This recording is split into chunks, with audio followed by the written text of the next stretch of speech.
last week, Deanna Sudum and I got to explore the Enneagram Nine. We covered things like the nines longing for peace, the struggle to find their voice, and ultimately the invitation to wake up to their own desires without fear of disrupting connection. Now, because I love to highlight how you use Enneagram in real life, I have invited a wholehearted client and now friend, Meredith, who is an Enneagram Nine and who has lived and been on this wholehearted journey. I know the story is going to encourage you, whether you're a nine or you love an Enneagram Nine, because transformation isn't about having it all figured out. It's just about brave, wholehearted steps. So, Meredith, thank you for being here and sharing your story today. Thank you for having me. It's exciting. I know this conversation is going to go by too fast, and there's going to be more questions that I have or my friend who's listening has. And so we'll put all the ways to connect with you and with me, depending on where your questions would want to be directed. But I want to start out with how your journey began, specifically in recognizing the type 9 pattern. What was happening at the time in your life? What were the ways that it stood out to you or who pointed it out to you? How did that journey go? So it's actually funny because I actually originally typed myself wrong. I found the Enneagram, it was like 2016. I had just had my last baby and felt lost. And I was like, what is this? Let Mhm. me look into it. And I first typed myself as a six. As a Okay. loyalist. And I was like, oh, yeah, Uh-huh. this feels right. This feels right. And now looking back, I realized it was just because I wasn't healthy. A little bit stressed in that season of A life, little right? bit, a little bit. I had four littles at home and I just didn't really know who I was anymore. Sure. And then I got talking to my sister about it and she said, "Oh, that's so funny. I always thought you'd be a three." And I was like, "Oh." Interesting. I was like, "Okay." Yeah. Well, and I'm the older sister, so that made sense in some ways. And Sure. I just kept reading about it and I would take tests every so often. And then when I realized that the threes and the sixes and the nines all connect, I was like, "Ooh, wait a minute." Uh-huh. And just reading more and realizing that I really fluctuated just depending on where I was and what was going on and Totally. how I was reacting. And it just made a lot more sense. I am a nine. I have, I use both of my wings. Yes, you Eh, do. Yeah. So that was the journey of figuring out what it even was. Welcome to the mistyping club. Yes. I definitely am a part of that. I also tend to push a little bit when someone said they took a test and this is their type. And I go, have you done it the wholehearted way? Mhm. Because there's just Yeah. maybe a different way, a narrative way to do it. I would wonder for you because the 369 connection it makes so much sense. We won't dive into that today specifically, but what were some of the feelings around when you did find that nine, when that was the true lens? Was there a sense of relief? Did it answer more than ask questions, or were you going, oh my gosh, like, where do I begin? It really, I think it made me feel seen when I realized I was like, oh, wait a minute. Yes, that is me. That's how I Right. react to those things. And oh, there's other people that feel that way too. So when I feel Yes. like when I felt understood, like I wasn't just reacting in weird ways and nobody else understood it. And I don't know a lot of nines in my daily life. So to hear other people saying, "Oh, I do this all the time," was like, "Oh, okay. Wait a minute." Uh-huh. Maybe Yes. it's just because that's how I am. Not that I'm doing something wrong. So that part I felt like I was seen finally when I read that Beautiful. description. Okay, you recognize the pattern, and I love that it's a throwback to 2016. That was a while ago. That was 10 Yeah. years ago, which Yeah. is hard to believe. So you knew the Enneagram, and to your point, maybe you hadn't done it the wholehearted way, and you recognized the pattern and you were able to name it. So that's really great because recognition does help. but recognition alone doesn't often create change. So, what made you decide that you didn't want to stay where you were, or that you needed a little bit of some support because you couldn't stay here anymore? So it's funny because when I first found the Enneagram, I was blogging. It was 2016. That's what people did. That's right. And I wrote a post, and again, it was a wrong type, but I titled it, This is Where I Suck. And it Oh, was like, wow. that was how I was recognizing myself of these are all of the ways that I'm not healthy. I don't know. It was just like these are all of my faults. It was how I looked at it the first Interesting. time. So when I finally typed myself correctly, it was almost like, okay, I feel seen and there are other people like me. And for a while, I just stayed in that. This is just how I am. This is just how I Mm, am. And wow. see, there are other people like me and it's okay. And it's fine. And this is why I am the way I am. And it was like I stayed there for a little while of just being like, there are other people like me. This is just how I am. And it's okay. And I think that's why it took me so long to, once I finally found you're a nine and you use these traits Mm, and this is how you are. And then realizing that like the struggle of a nine is sloth or inertia, uh-huh. that I was like, oh, wait a minute. If I am I just saying that because that's the thing I struggle with? Is that the Mhm. thing that's keeping me in this pattern because that's the thing that I struggle with? And am I just making Yeah. excuses for myself? And my kids are, it's been 10 years. My kids are older now. They are their own people. They are fully embracing who they are and their personalities and all the differences. And realizing that they need a healthy me in order to handle that dynamic of being a mom of four pre and teenagers now. They're not little. Yes. It's a lot more personal interactions each and every day that are really important. And so I knew that I just needed a little bit of a push to be better, to not just stay in that spot. Yeah, there's nothing like transition, life Mhm. transition, whether it's we're empty nest is looming or we have entered into these teenage years, which are can be really fun and really wonderful, but also incredibly Yes. pressing. So Yes. if I were to dramatize it and say what was at stake if you didn't change, articulate that for me. So it's definitely a relational stake for sure. Of I want a relationship that is going to be healthy for my kids and myself moving forward. Yeah. But also, we had my father in law passed away last year, and we started navigating just a whole new realm of conversations and emotions and Mm, interactions that were hard for everybody. And so that was really a catalyst for me too of I could no longer nines tend to put themselves on the back burner for right. sure and make a lot of excuses about why I'm not important. And that was an event that was you couldn't do that. Everybody Yeah. was hurting and everybody had a reason to hurt. And it was that was also a catalyst of no, you need something too. It was the oxygen mask, of put your own on first so that you can Mm, be there for these people and help them. And also, I want that relationship with them. I want to have a healthy relationship moving forward with my family and realizing that that doesn't really wait.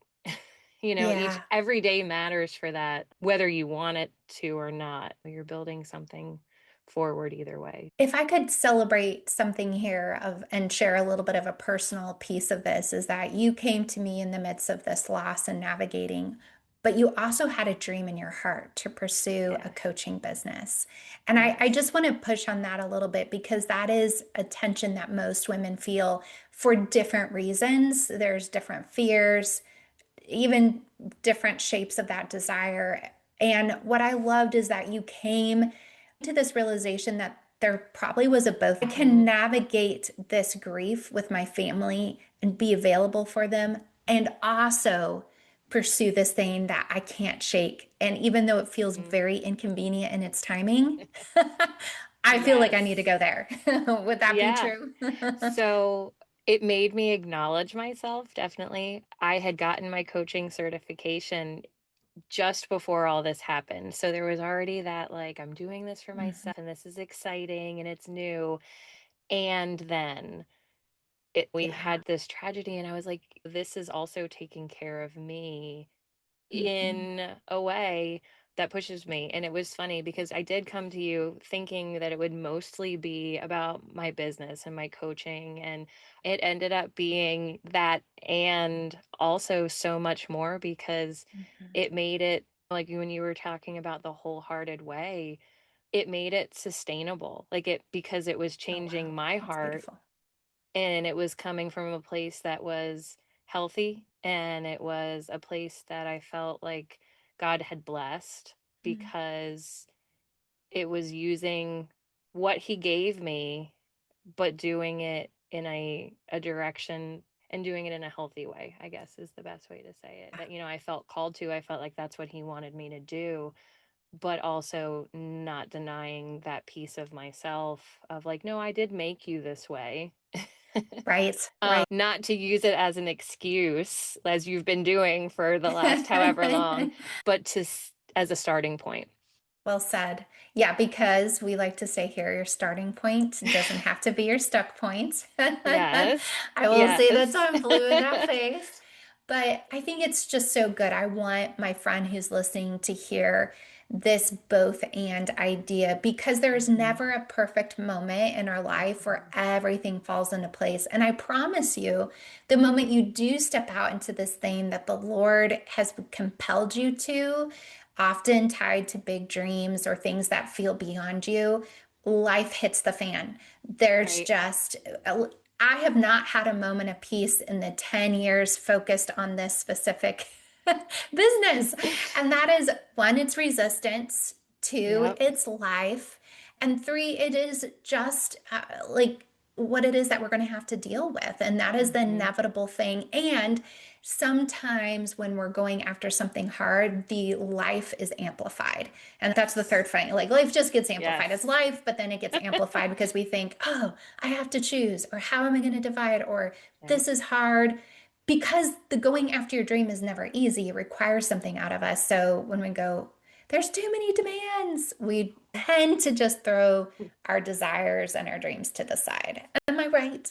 Yes. Yes. And for really good excuses of like Such good these people excuses. are important to me and I want to give them all of this attention and this is where I want to be present right now. And I Right? could give you books worth of lists. I think the woman listening now is shaking their head. Yeah, I have a few of those. And I think it's important to understand the reasons you don't go after your dreams oftentimes are for really good reasons, but it's Yeah. the good being the enemy of the great or the best, and not from what's being demanded of you. I'm all for just doing good work and getting it out there, but what I mean is the good demands Hmm. overriding the best call that the Lord has Yes. and learning how to respond to that. Okay, there's a lot I would want to unpack here, but what I think I want to highlight here because you exemplify it in this moment, and I love it because this is where I want nines to really tune in to this piece. And those who love a nine, this is going to be really Mhm. important because nines are known for their easygoing attitude and usually laid back and right. Don't And rock the boat. exactly, accommodating, maybe even Yeah. acquiescing. Yeah. But the nine is in the gut triad with the eights and the ones, which means there is a stubborn streak underneath the beautiful piece you exemplify. So tell me a little bit more. You and I did a lot of work around this. Mm. We had some giggles about it. We also had really some beautiful epiphanies, but how does the stubbornness show up for you as a nine? And how can you have some examples, like those moments that you dug in your heels Mhm. behind the scenes, even while going along or pretending to go along in a way? It's funny because the stubborn piece is actually one of the pieces that made me realize when I took your assessment and it was talking about when you were young. Can you remember back to how you would have reacted to this, not as an adult, but as a teenager or a young adult? And that was the piece that I was like, ooh, yes. I am definitely in the right area here. Because I am a very stubborn Mhm. person, especially when it comes to fairness, when it comes to things being right or wrong. There's very clear black and white for that for Yeah, me. And so there were certain things where I would notice that, like, oh, no, no, no, no. Like, I'm going to protect that thing or that time. And sometimes it would be weird. They would be weird sure. things where I'd be like, no, I'm not giving up whatever, my seat in the car because you want that. Like it would just be really Sure. weird stuff that I'd be like, "No, I wanted that." And That's good. learning how to make those better. Like let that come out when I decided to rather than like being pushed into those and Yeah. choosing, no, I'm going to protect that time even though this other thing came up. We're going to make arrangements for you to do that and I'm going to do this. Yes. Whether it was something like a coaching client that I really wanted to do a meeting with, or whether it was even just something for myself that I had said, no, I was going to go out and have lunch with a friend. I'm not going to reschedule, or something for Yes. me that I knew that I wanted, and using that as a positive trait instead of a reactionary trait, So good. which I felt like I would sometimes get pushed into, or sometimes Hmm. I would resist with that stubbornness. Be like, Sure. no, I Yeah. absolutely cannot make that work. Yeah, and the identity shift is a key to in this whole piece, right? So it's awareness, it's identity work, but then in that identity, because ultimately we're understanding our belovedness and owning it, we begin to, out of that comes, we're loving ourselves and then loving others as we love Hmm. ourselves. And that means we respond instead of react. And Yes. that is where, for nines, that reaction is the stubbornness coming out sideways and maybe Mm. majoring on the minors. This is Yes. inconsequential. Like the seat, Yes. it doesn't really matter, but I'm upset because 5 choices ago, you didn't even ask me, or you bulldoze Hmm. over what I offered. And now I want my seat, Right. even though it Right. doesn't really It matter had in the end. the seat in the car doesn't matter, but yes. And I've learned a little bit more just speaking up earlier of, Yeah. or of saying, ooh, that didn't really sit right with me. Can we talk about it? Yeah, that's And beautiful. I think this is important if you're listening and you are a nine to take that into consideration. We usually have a lot of nice, fluffy things to say about a nine. They're all true. But is there a streak of stubbornness that tends to sabotage the connection that you desire and the unity you long for? So, with that, to take note of it, consider that. But then those who love a nine to go, when your nine has these moments and the reaction takes you off guard, consider what this is coming from. And that obviously in the moment, a calm conversation doesn't usually happen, but to take time to unpack what got your loved one to that point where they felt dismissed and overlooked, undervalued, 5 steps back from that decision or from that reactive moment, to see what you can do, where you can invite them to that conversation sooner, take an opportunity for maybe an apology, even, and invite your nine to that awareness process in a loving way, not forced or demanded of. But I think these are important clues that can really help our relationship. yeah, and there are things that I've noticed have really helped me, e- even as recently as yesterday. It was my birthday weekend, and we Oh, had so happy many things going on. birthday. It was like we had this and So we had that and busy. we had, and it was like, my husband said, well, what do you want to do? And I was like, I don't know. I don't know what I want to do. And he was patient with me. And he was like, okay, Oh, when you decide, let me know. Because he's learned about me that if he pushes right at that moment, it will come out sideways. yeah. And but I do have an opinion about it. I just have to figure it out. Yeah, you need the Because time. I want it to honor everybody. As a Right. nine, I see it from all the perspectives. I see it from the kids who want to do the thing that they were invited to do, and that event that we were invited to that they really wanted us to come. And we Yeah. have this obligation that we need to meet. And I would like to honor all of that and Mm. still do something that feels special. And so That honors your desires. it took me a little while. And finally, though, I was like, okay, this is what I want to do. I would like to go to this, do this, and then come home and have sushi at home. I love And it. not go out to dinner. And it was like, okay, we Yeah, can do that. And so that's being good. patient and giving enough space for me to be able to process all of the things and then come to the thing that I really wanted was super generous and wonderful. And we had a I great love that. time. Oh, that's But I good. also had to realize that no, there was a piece of it I wanted. There were parts of it that I couldn't control, but there was a piece of it Yeah. that I had a choice in. And if I didn't say it, that was on me. Yeah, for sure. And I like to call those our hero moments where we exercise agency.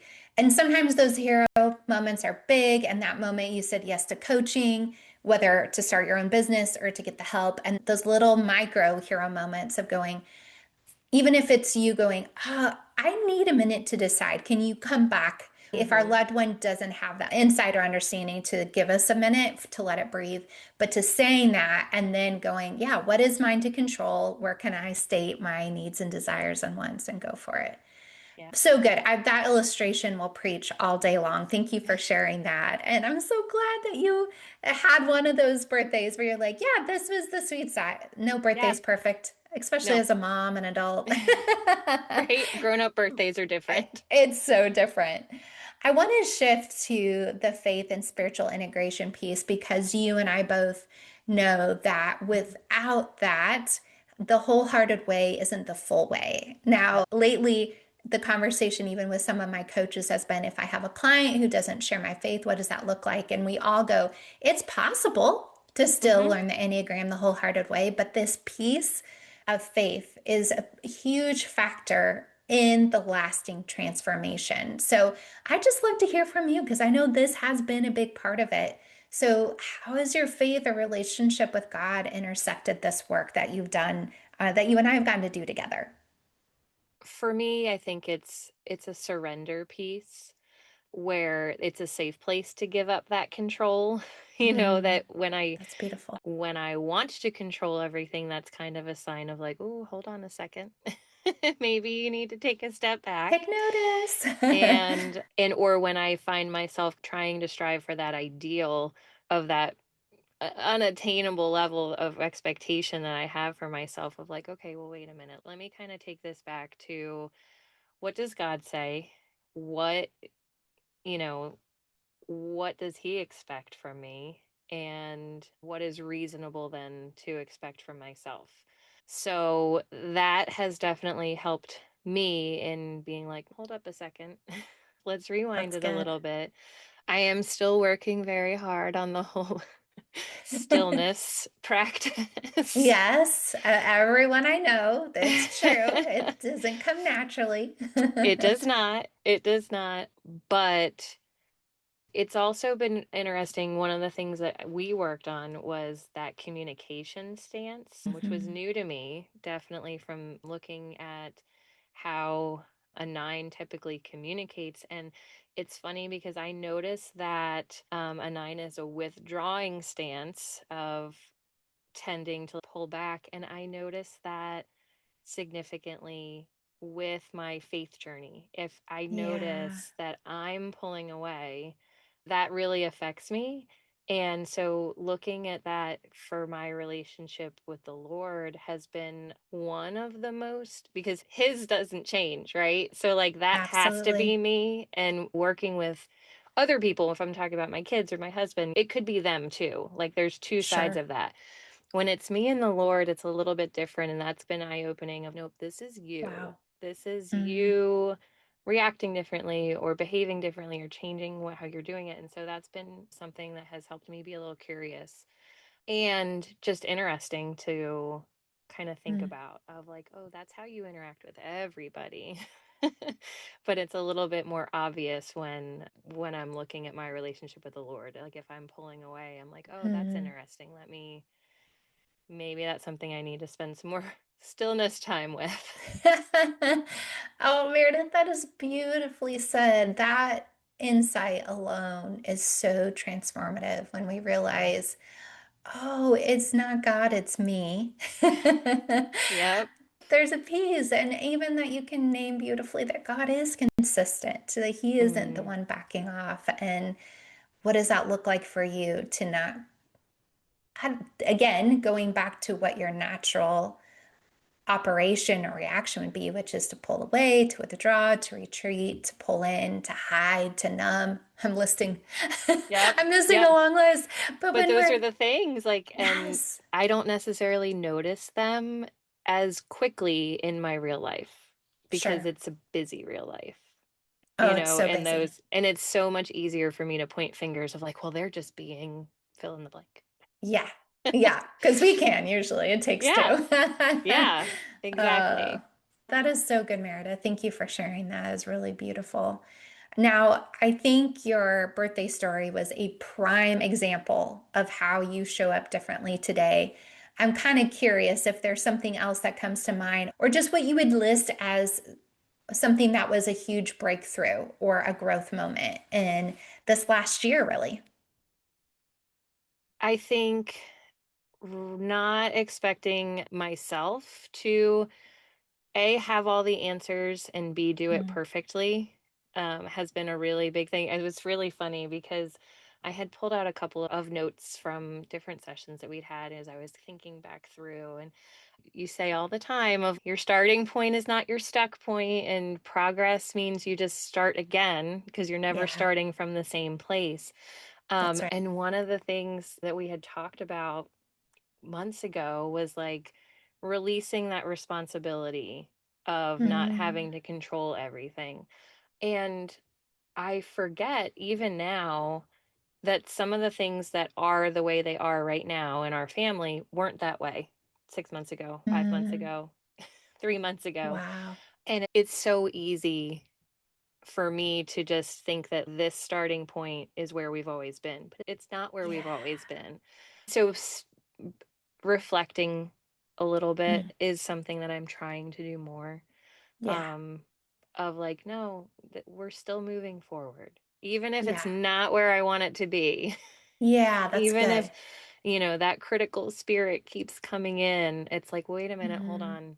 It's not where we started. And we're starting again today with something else, but that's not where it'll be next month or Yeah. next week.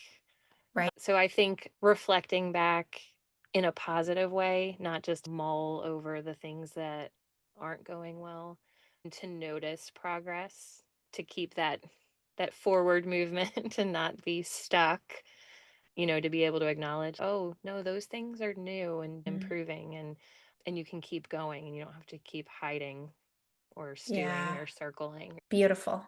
I really powerful. And how I would sum that up, and you can correct me if I'm wrong, but it's the practice of gratitude versus ruminating when it Yeah. comes to reflecting back, which nines are good at reflecting back, but can Hmm. tend to hyper focus on the negative of what didn't go well. And Yes. so in Or that, to how the it used to be better. yes, exactly. The Hmm. nostalgia kicks in and is overwhelming. So if we pair instead, nostalgia's not bad.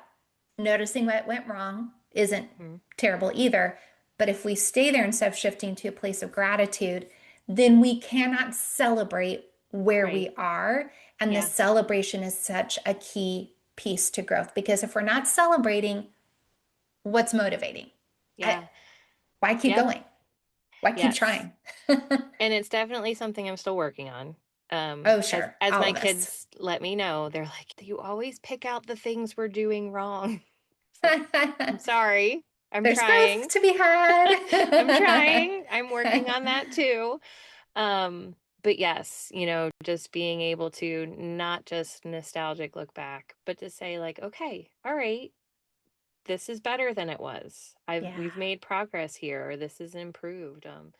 and not just keep making plans, but Hmm. stopping for a second to say, yes, So good. we're doing okay. Yeah. Oh, that will be so helpful to someone listening today. Okay, our last question, because our time has gone so quickly. What would you tell an Enneagram 9 who's just starting this journey? Maybe someone who's recognizing the pattern and has said, the pattern's great, but what now? What's next? I think what I've come to realize is that seeing all sides of something is a strength.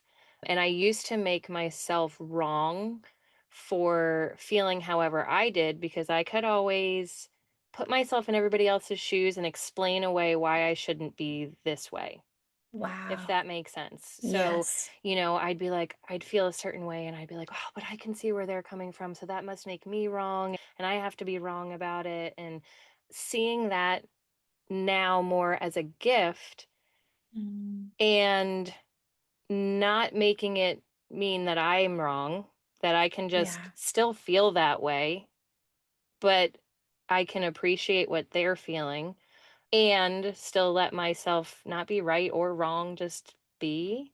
And that's okay. I said at the beginning, I used to look at the Enneagram of like, this is where I'm terrible. This is where I suck. Like, these are all of my negatives and I've got to fix them. But being able to see some of those things as a gift that not everybody has, that, other people may not be able to do that.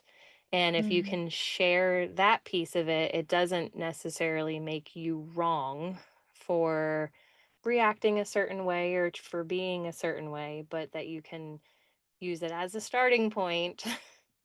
that's good. And that it just is. And that can be Mm, enough. And I think that being able to see yourself in a true light, not just other people in a true light, in the best light, for me, that has been one of the biggest things that I've taken away. That if that's I really can give good. grace to other people, I can also give it to myself. That's right. That's right. And how beautiful it is when we do that, because I think then our grace we're offering is truer and richer and Hmm. more meaningful. And there really isn't any resentment hanging over, Yeah. which Yeah. is We're not important. disappointing somebody. Yes, yes. Oh, wow. Meredith, thank you for really sharing the true, authentic journey of whether it was like what it looked like to speak up for your birthday, the truth about stubbornness related to Enneagram nines, the even the mistyping and the journey there, and when you were finally willing to say, okay, I'm ready to do the work. I'm ready to not just stay stuck here, but to move forward and to pursue your dreams. I have gotten to witness such beautiful transformation every single time. I was like, yes, Lord. But what I want to say here that in celebrating you, when you came in, you showed up authentically, but you also did that in our sessions and you came with a humble, teachable heart. And that makes all the difference in this process, knowing that someone else is not only willing to help me, but could. And it doesn't always have to be this way. There is something better, is really Yes. powerful to keep you Yes. going. So thank you. Thank you for sharing this. And thank you, because so much of this work was facilitated by you showing that mirror. And I Mhm. love that that you do that and you do that so well. And so I'm grateful. Oh, thank I'm you. absolutely grateful. So, Me too. It's been a joy. Thanks be to God for sure. And I feel like this is a perfect time to say as well, where maybe some of these insights that you go, okay, maybe everything I've read so far about Enneagram has made me just kind of go, oh, well, it is what it is. That's the way I am. I mhm. want to invite my friend listening. I am going to be releasing a book called Wholehearted Enneagram next month, Yes. April 14th to be exact. But I specifically have written it in this wholehearted way, where I Yes. believe even if you've read other Enneagram books, you haven't read this Enneagram book. You haven't done it the wholehearted way, where it's really going to propel you into the next steps of transformation for as far as you want to go and as deep Yeah. as you want to take it. Well, thank you for coming on here. If you have more questions for an Enneagram 9, Meredith is your gal. Go ahead and reach out to her. We'll put the ways to connect with her. And if you have more questions about what it looks like to go through this coaching process that Meredith alluded to, I'm happy to get your name on a wait list and I will reach out as soon as a spot opens up. So thank you. Thank you, Meredith. And thank you, friend, for listening. And remember, your presence is what brings peace. You don't have to go along to belong. You are loved. Thank you so much.